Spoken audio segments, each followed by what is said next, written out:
Right motivation brings right results. 1 Samuel 25:18. The last time we were together, I talked about Abigail being married to Nabal and her trying to rectify a wrong that he had done. And I want to continue with that because I want to just drop a little teaser here.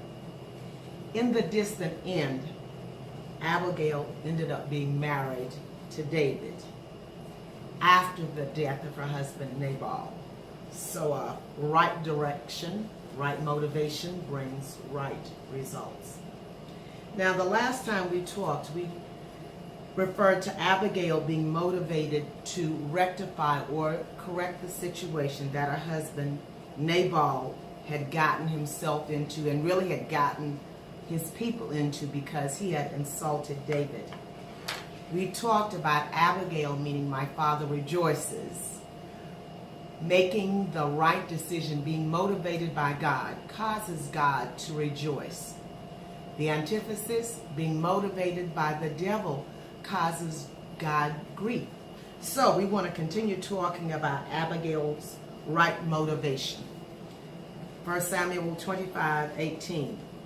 Then Abigail made haste and took 200 loaves and 2 bottles of wine and 5 sheep ready dressed and 5 measures of parched corn and 100 clusters of raisins and 200 cakes of figs and laid them on asses. So in other words, she's taking provisions and she's loading the horses, getting ready for her sojourn.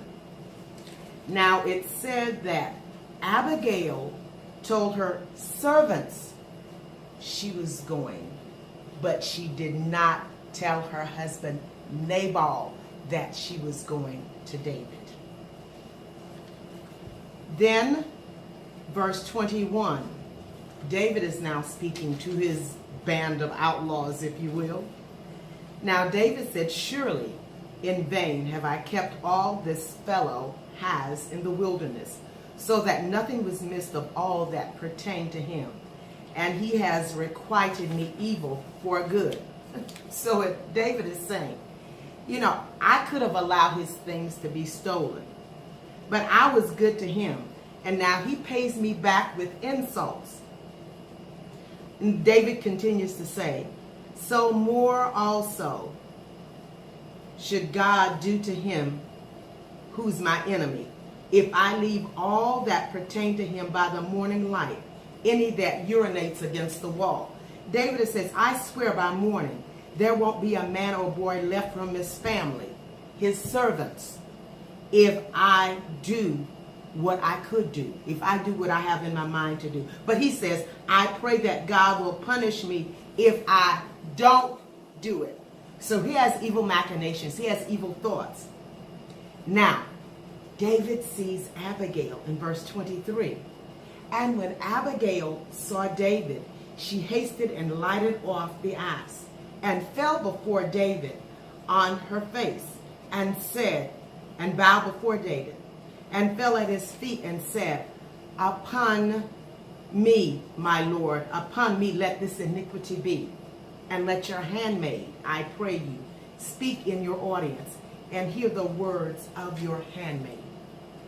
So she quickly gets off the donkey and she explains to David. And she wants David to pay attention to what she says and to disregard what her husband has said. Verse 25, let not my Lord, I pray you, regard this man of Belial, even Nabal, for as this name is, Nabal is his name, and folly is with him.